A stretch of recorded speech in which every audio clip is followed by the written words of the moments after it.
সবাইকে স্বাগত দীপ্ত সংবাদে, সাথে রয়েছে দোলা ডলরে। শুরুতেই জানাবো সংবাদ শিরোনাম। হবিগঞ্জের বাহুবলে গ্যাস লাইন বিস্ফোরণে 4 শ্রমিক নিহত, আহত হয়েছে একজন। ঘন কুয়াশায় ঢেকে আছে উত্তরাঞ্চল, তেঁতুলিয়ায় 2 দিন ধরে দেশের সর্বনিম্ন তাপমাত্রা। বছরের শেষ সূর্যাস্ত দেখতে কুয়াকাটা সৈকতে পর্যটকদের ভিড়, নিরাপত্তা জোরদার।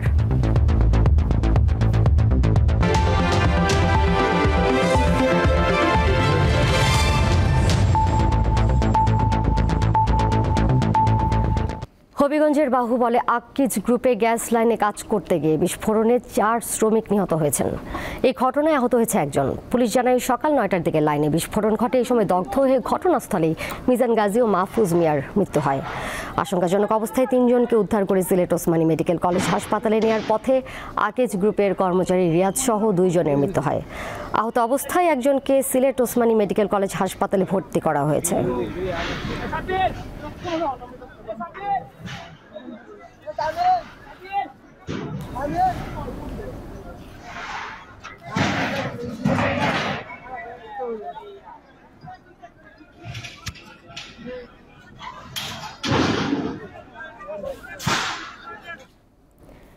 কেন্দ্রীয় শহীদ মিনারে চলছে বৈষম্য বিরোধী ছাত্র আন্দোলনের মার্চ ফর ইউনিটি কর্মসূচি। এতে জুলাই বিপ্লবের ঘোষণাপত্র প্রকাশ করার কথা থাকলেও তা স্থগিত করা হয়েছে, কারণ জুলাই গণ আন্দোলনের দলিল তৈরির উদ্যোগ নিয়েছে অন্তর্বর্তী সরকার। এই উদ্যোগকে স্বাগত জানিয়েছে বৈষম্য বিরোধী ছাত্র আন্দোলন। তারা বলছেন, জুলাই গণ অভ্যুত্থানে বৈষম্য বিরোধী ছাত্র আন্দোলন ঐক্যের প্রতীক ছিল, তাই তাদের আশা রাষ্ট্র ও অন্তর্বর্তী সরকার সকল অংশীদারকে ঐক্যের মধ্যে এনে ঘোষণাপত্র বাস্তবায়ন ও সংবিধানে অন্তর্ভুক্ত করবে, যা জাতীয় ও আন্তর্জাতিকভাবে স্থায়ী হবে। এই মুহূর্তে কেন্দ্রীয় শহীদ মিনারে রয়েছেন সহকর্মী মেহেদি হাসান। সবশেষ তথ্য জানবো তার কাছে। মেহেদি, মার্চ ফর ইউনিটি কর্মসূচিতে বৈষম্য বিরোধী ছাত্র আন্দোলন ও জাতীয় নাগরিক কমিটির পক্ষে কারা কারা এখন পর্যন্ত বক্তব্য রেখেছেন? নতুন কোনো কর্মসূচিকে এখন পর্যন্ত ঘোষণা হয়েছে কিনা বিস্তারিত জানাবেন আমাদেরকে।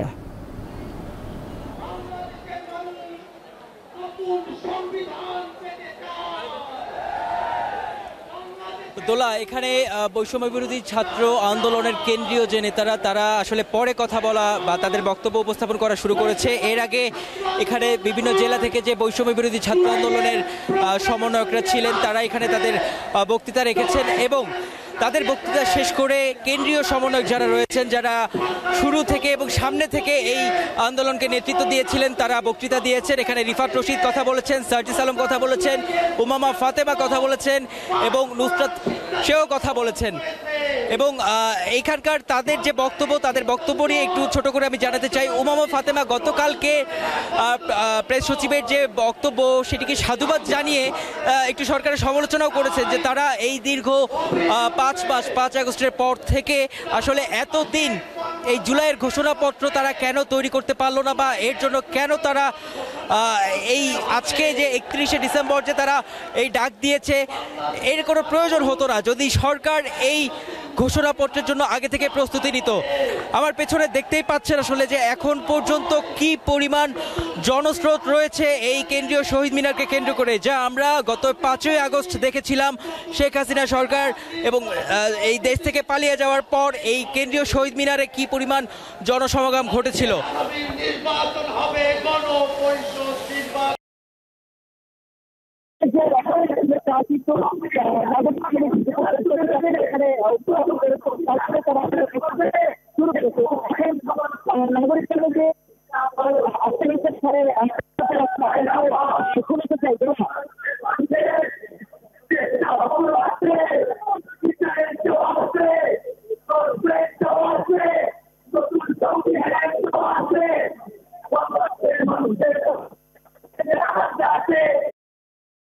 বাংলাদেশের ছাত্র জনতা অবশ্যই বাস্তবায়ন করিয়ে নিয়ে আসবে, এই বলে আমি আমার বক্তব্য এখানে শেষ করছি। ধন্যবাদ সকলকে। বন্ধুগণ,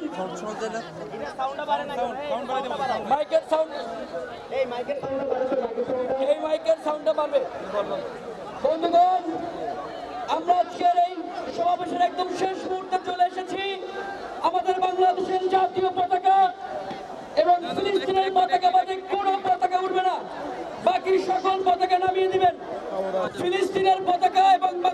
লাল সবুজের জাতীয় পতাকা বাদে অন্য কোনো পতাকা উড়বে না। মানিকগঞ্জ থেকে আমাদের বিপ্লবীরা যুক্ত হয়েছেন, লক্ষ্মীপুর থেকে বিপ্লবীরা যুক্ত হয়েছেন, গাজীপুর থেকে বিপ্লবীরা যুক্ত হয়েছেন, প্রাইভেট বিশ্ববিদ্যালয়ের শিক্ষার্থীরা যুক্ত হয়েছেন, সিরাজগঞ্জ, লক্ষ্মীপুর করবে।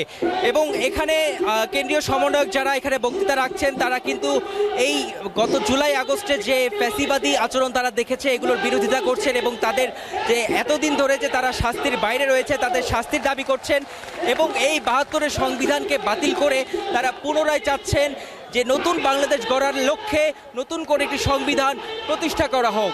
দোলা, এই ছিল আমার কাছে কেন্দ্রীয় শহীদ মিনার থেকে সর্বশেষ। কেন্দ্রীয় শহীদ মিনার থেকে আমাদের সাথে যুক্ত ছিলেন সহকর্মী মেহেদী হাসান।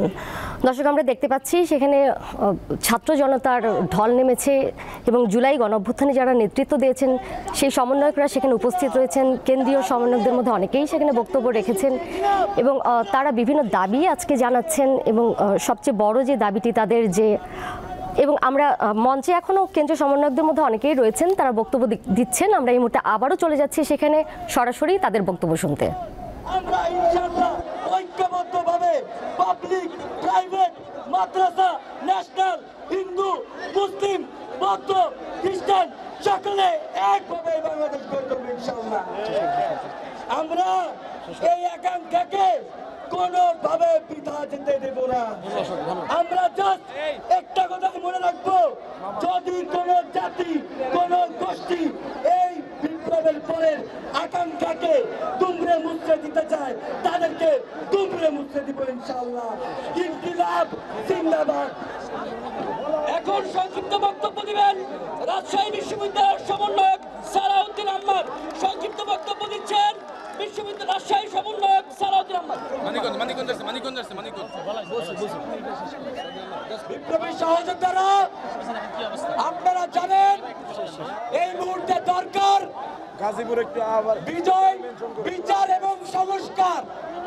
কিন্তু আমাদের জুলাই বিপ্লবের মেন ম্যান্ডেট যেটা ছিল কোটার যৌক্তিক সংস্কার, রাষ্ট্র সংস্কার হয়ে গেল, এখনো পর্যন্ত কোটার কোন যৌক্তিক সংস্কারের মুখ আমরা দেখতে পারিনি। এখনো পর্যন্ত বিশ্ববিদ্যালয়গুলোতে পোষ্য কোটা নামক অযৌক্তিক কোটাগুলো পুরের বহাল আছে।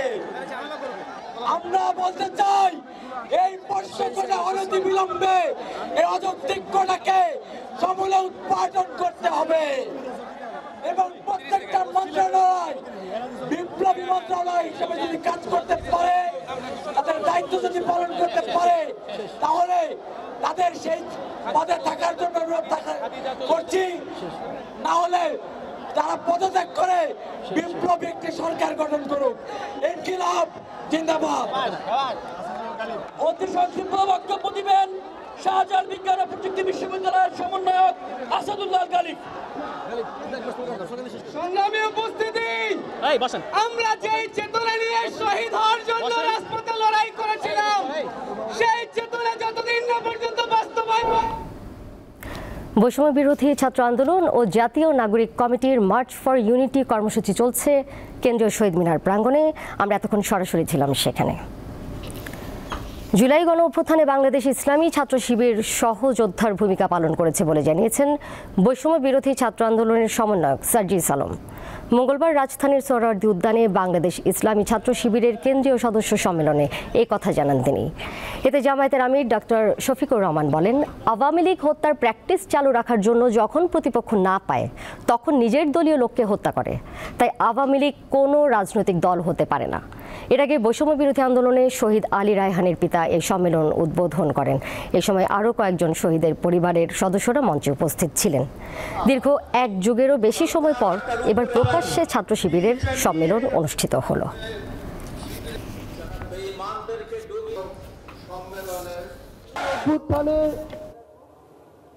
রাজপথে থাকা, পরামর্শ দেওয়া, গুরুত্বপূর্ণ পদক্ষেপে সহযোদ্ধার মতো ভূমিকায় থাকার কাজগুলো করেছিল বাংলাদেশ ইসলামী ছাত্র শিবির। 2009 সালের 10 জানুয়ারি ক্ষমতা আসার পর থেকে ধারাবাহিকভাবে যতগুলা হত্যাকাণ্ড সংগঠিত করেছেন তার সবগুলার বিচারই বাংলার মানুষ চায়। এই বাংলার মাটিতেই দেখতে চাই। একজন অপরাধীও যেন এখান থেকে বাঁচতে না পারে তা আমরা দেখতে চাই। যাচ্ছি পরের প্রসঙ্গে। কনকনে ঠান্ডা বাতাস আর ঘন কুয়াশায় ঢেকে আছে উত্তরাঞ্চল সহ সারা দেশ। পঞ্চগড়ে প্রায় সপ্তাহ জুড়ে 10 থেকে 12 ডিগ্রির মধ্যে ওঠানামা করছে তাপমাত্রা। মঙ্গলবার সকালে সর্বনিম্ন তাপমাত্রা 10.9 ডিগ্রি সেলসিয়াস রেকর্ড করেছে তেঁতুলিয়া আবহাওয়া অফিস। দিনাজপুরে সকাল 6টায় সর্বনিম্ন তাপমাত্রা ছিল 11.4 ডিগ্রি। সড়কে যানবাহনগুলো হেডলাইট জ্বালিয়ে চলাচল করছে। ঠান্ডা উপেক্ষা করেই কাজের সন্ধানে বের হচ্ছেন নিম্ন আয়ের মানুষ। কনকনে ঠান্ডায় শীত বস্ত্রের অভাবে কষ্টে আছে কুড়িগ্রামের হতদরিদ্র, ছিন্নমূল ও স্বল্প আয়ের শ্রমজীবী মানুষ। একদিনে নওগাঁর তাপমাত্রা কমেছে 2 ডিগ্রি। মঙ্গলবার সকালে সর্বনিম্ন তাপমাত্রা রেকর্ড করা হয় 11.6 ডিগ্রি সেলসিয়াস।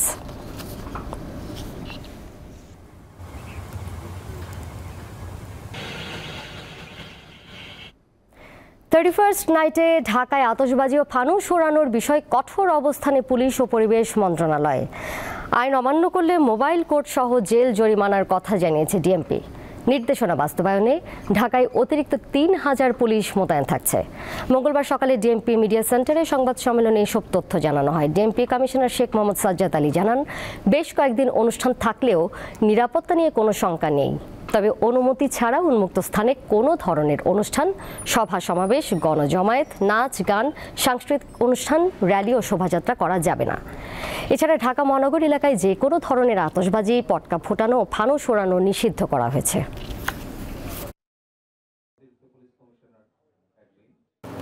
যে বাসার ছাদে আমরা এই কর্মকাণ্ডটি করি, সেই বাসার ছাদের ইমিডিয়েট নিচতলায় একজন 80 বছরের বৃদ্ধ লোক হয়তো অনেক কষ্টের পরে একটু ঘুমানোর চেষ্টা করছেন। আমাদের প্রত্যেককে এটি ভাবতে হবে। আমাদের কাছে এখন পর্যন্ত যে ইন্টেলিজেন্স, এখন পর্যন্ত সেরকম কোনো থ্রেট নেই। আপনারা ইনশাল্লাহ ভালো থাকবেন। 31 ডিসেম্বর 2024 সালের শেষ দিন আজ। বছরের শেষ সূর্যাস্তকে বিদায় আর নতুন সূর্যোদয়কে স্বাগত জানাতে পটুয়াখালীর কুয়াকাটা সমুদ্র সৈকতে ভিড় করেছেন হাজারো পর্যটক। গতকাল বিকাল থেকেই সৈকতে পর্যটকদের আগমন বেড়ে যায়। সৈকতের বালিয়াড়িতে সূর্যাস্ত দেখতে ভিড় করেছেন তারা। তবে বিগত বছরগুলোর তুলনায় এবছর কুয়াকাটায় খুব কম সংখ্যক পর্যটকের আগমন ঘটেছে বলে জানিয়েছে ব্যবসায়ীরা। পর্যটকদের নিরাপত্তায় ট্যুরিস্ট পুলিশ, নৌ পুলিশ ও থানা পুলিশের সদস্যদের তৎপরতা বেড়েছে। পুরনো সূর্যকে বিদায় দিয়ে বাবা মার সাথে নতুন করে নতুন বছরকে নতুন সূর্যোদয়ের মাধ্যমে শুরু করার জন্যই আসলে বেড়াতে এসেছি। আমি 31st নাইট উপলক্ষে কুয়াকাটা বেড়াতে এসেছি। আমার ফ্যামিলি ট্যুর হিসেবে আসছি। আমরা 31st নাইট উপলক্ষে আসছি। আর সমুদ্র সৈকত, ঢেউ আলহামদুলিল্লাহ খুব ভালোই লাগতেছে আমার। এই বিষয়ে জানাতে কুয়াকাটা সমুদ্র সৈকত থেকে আমার সাথে এই মুহূর্তে যুক্ত রয়েছেন সহকর্মী মোহাম্মদ ইমরান। ইমরান, বর্ষ বিদায় এবং নতুন বছরকে বরণ করে নিতে সমুদ্র সৈকতে কি কি আয়োজন থাকছে, নিরাপত্তার বিষয়ে জানাবেন এবং পর্যটকরা যারা এসেছেন তাদের সমাগম কেমন, তারা কি বলছেন? দোলা, আসলে 31st নাইট উপলক্ষে আসলে ঘরোয়া যে আবাসিক হোটেলগুলো রয়েছে, আবাসিক হোটেলগুলোতে কিন্তু বেশ কিছু আয়োজন রয়েছে। তবে বিচ কেন্দ্রিক কিন্তু কোনো আসলে আয়োজন এই কুয়াকাটায় নেই। তারপরও কিন্তু এই 2024 সালকে বিদায় এবং 2025 সালকে বরণ করতে কিন্তু কুয়াকাটা সমুদ্র সৈকতে হাজারো পর্যটকরা কিন্তু ভিড় জমিয়েছে। আমরা সকাল থেকে দেখেছি যে সকাল থেকে সকল পর্যটকের আগমন ঘটে। এই মুহূর্তে কিন্তু কিছুক্ষণ পরই হয়তো সূর্য অস্ত যাবে এবং আপনি দেখতে পাচ্ছেন এখানে কিন্তু হাজার হাজার পর্যটক এখানে রয়েছে এবং তাদের সবার চোখ কিন্তু এখন আসলে পূব আকাশের দিকে, তারা কিন্তু আসলে পশ্চিম আকাশের দিকে, তারা কিন্তু এখন আসলে তাকিয়ে আছে সূর্য অস্ত যাবে সেই দৃশ্য উপভোগ করার জন্য। এবং তারা কিন্তু পিছনের সব দুঃখ গ্লানি ভুলে তারা কিন্তু এই পুরনো বছরকে আসলে তারা বিদায় দিতে চাচ্ছে, সেটা কিন্তু আমাদেরকে জানিয়েছেন। আমি আপনাকে আরেকটি বিষয় জানিয়ে রাখি যে আগামীকাল সকালে কিন্তু সূর্য উদয় হবে। যেহেতু কুয়াকাটা সমুদ্র সৈকত আসলে সূর্যোদয় এবং সূর্য অস্তের জন্যই আসলে এটি বিখ্যাত। আগামীকাল সকালে তারা 2025 সালকে স্বাগত জানাবে। আমরা সকাল থেকে যে সকল পর্যটকরা কুয়াকাটা এসেছে তারা কিন্তু এই পুরনো বছরকে তারা কিন্তু আনন্দ উল্লাসের মধ্যে বিদায় দিচ্ছে, সেটি কিন্তু আমরা লক্ষ্য করছি। তারা সমুদ্রের নোনা জলে গা ভাসিয়ে আনন্দ উন্মোদনায় মেতেছেন। অনেকে এখানকার যে প্রাকৃতিক সৌন্দর্য উপভোগ করছেন সেটি কিন্তু সৈকতের বেঞ্চিতে বসে উপভোগ করছেন এবং এখানকার ব্রাহ্মণবাড়িয়ায় বেসিক শিল্পনগরের পরিত্যক্ত মালামাল কেনা নিয়ে বিএনপির দুই পক্ষের মধ্যে সংঘর্ষ হয়েছে। পুলিশ ও প্রত্যক্ষদর্শীরা জানায় সকালে সদর উপজেলার নন্দনপুর বেসিক শিল্পনগরের ডেকো ফুড নামে একটি কোম্পানির বিস্কুটের গুঁড়া সহ পরিত্যক্ত মালামাল নিলামে ক্রয় করতে গিয়ে বুধল ইউনিয়ন বিএনপির সাধারণ সম্পাদক হারুন ও সুহিলপুর ইউনিয়ন বিএনপির সভাপতি নাসির খন্দকার বাদানুবাদে জড়ায়। এর কিছুক্ষণ পর উভয় পক্ষের সমর্থনে সুহিলপুর ইউনিয়নের হারিয়া গ্রাম ও বুধল ইউনিয়নের নন্দনপুর গ্রামের লোকজন দেশীয় অস্ত্রশস্ত্র নিয়ে সংঘর্ষে জড়ায়। সংঘর্ষে উভয় পক্ষের বেশ কয়েকটি বাড়িঘরে ভাঙচুর ও ধানের গোলায় আগুন দেওয়া হয়। খবর পেয়ে পুলিশ, সেনাবাহিনী, র্যাব সহ আইন শৃঙ্খলা বাহিনীর সদস্যরা ঘটনাস্থলে গিয়ে পরিস্থিতি নিয়ন্ত্রণে আনে। বাগেরহাটের মোল্লাহাটে বৈষম্য বিরোধী ছাত্র আন্দোলনের মার্চ ফর ইউনিটির গাড়ি বহরে হামলার ঘটনা ঘটেছে। সকালে খুলনা মহানগর থেকে শিক্ষার্থীদের বহনকারী 25টি বাস ঢাকার উদ্দেশ্যে যাত্রা করে পথে বাগেরহাটের মোল্লাহাট উপজেলার মাদ্রাসা ঘাট এলাকায় পৌঁছালে গাড়ি বহরের সাইড দেয়াকে কেন্দ্র করে বাস শ্রমিকদের সাথে বাকবিতণ্ডার এক পর্যায়ে শিক্ষার্থী ও শ্রমিকদের সাথে সংঘর্ষের ঘটনা ঘটে। পরে বাস শ্রমিক ও স্থানীয় কিছু সন্ত্রাসী গাড়ি বহর লক্ষ্য করে ইটপাটকেল নিক্ষেপ করে এবং গাড়ি থামিয়ে কয়েকজন শিক্ষার্থীকে মারধর করে। পরে শিক্ষার্থীরা প্রতিরোধ গড়ে তুললে মুহূর্তেই রণক্ষেত্রে পরিণত হয় গোটা এলাকা। ঘণ্টাব্যাপী সংঘর্ষে দুই পক্ষের 20 জন আহত হয়েছে। খবর পেয়ে পুলিশ ও সেনাবাহিনী ঘটনাস্থলে গিয়ে পরিস্থিতি নিয়ন্ত্রণে আনে। পরিবেশ সুরক্ষায় সচেতনতা বৃদ্ধির লক্ষ্যে জাতীয় চিড়িয়াখানায় যৌথভাবে পরিচ্ছন্নতা কার্যক্রম পরিচালনা করেছে কুমারিকা ও garbage man. Kumarika save the নেচারের উদ্যোগে 20 ডিসেম্বর সকাল 10টা থেকে দুপুর 1টা পর্যন্ত এই কার্যক্রম পরিচালিত হয়। এর মধ্য দিয়ে চিড়িয়াখানার বিভিন্ন প্রাঙ্গণ থেকে প্লাস্টিক বর্জ্য সংগ্রহ এবং তা যথাযথভাবে রিসাইক্লিংয়ের ব্যবস্থা করা হয়। এতে অংশ নেন 20 জন স্বেচ্ছাসেবক, গার্বেজ ম্যানের 5 জন কর্মী এবং 10 জন পরিচ্ছন্নতা কর্মী। 2023 সালের অক্টোবর থেকে পরিবেশ সংরক্ষণে কুমারিকা সেভ দ্য নেচার এই ধরনের উদ্যোগ হাতে নিয়েছে। শেষ হতে যাচ্ছে 2024। এ বছর পৃথিবী জুড়ে ছড়িয়ে পড়েছে যুদ্ধের বিষবাষ্প, বেড়েছে অস্থিরতাও। ক্ষমতা দখলের লড়াইয়ে দেশে দেশে দীর্ঘ হয়েছে মৃত্যুর মিছিল।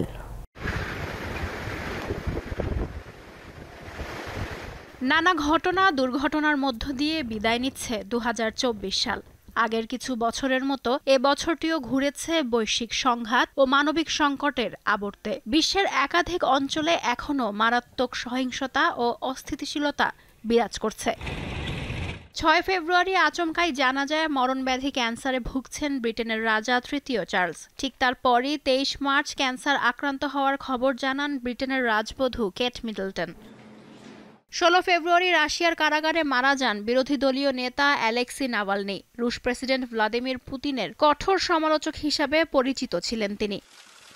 14 এপ্রিল ইসরায়েলের শতাধিক ড্রোন ও ক্ষেপণাস্ত্র দিয়ে ইরানের হামলা মধ্যপ্রাচ্যে সংঘাতের বিস্তৃতি ঘটায়। ইরানের সেই হামলা কার্যত ব্যর্থ হলেও আঞ্চলিক দুই দেশের মধ্যে এটিই ছিল প্রথমবারের মতো সরাসরি সামরিক সংঘাত।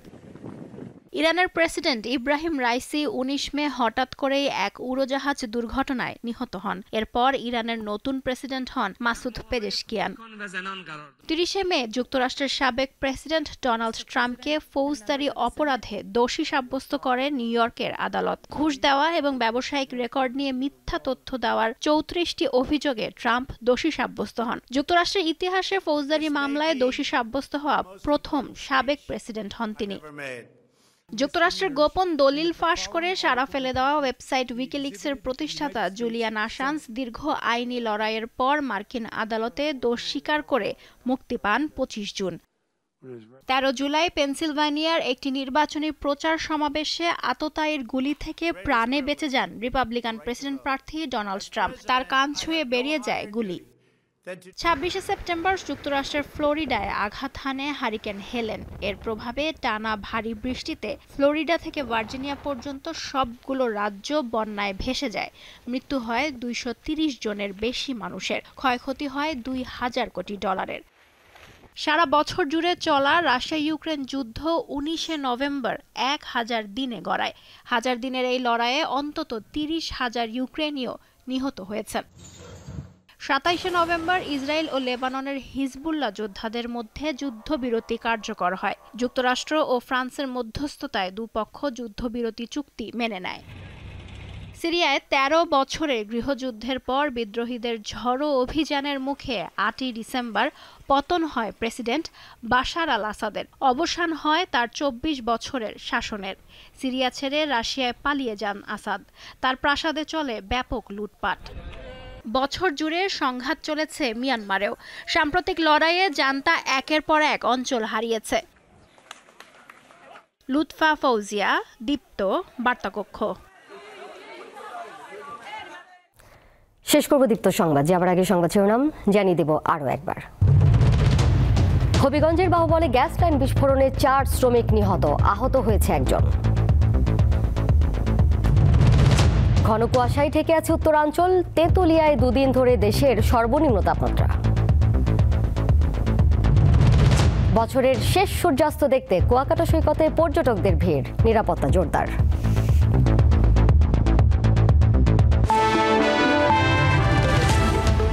এই ছিল এখনকার মতো। পরের সংবাদ দেখবেন সন্ধ্যা ৬টা ৪০ এছাড়া আরও তথ্য এবং বিনোদনের নানা খবরাখবর জানতে যুক্ত থাকুন দীপ্তর ডিজিটাল প্ল্যাটফর্মে। সবাইকে ধন্যবাদ।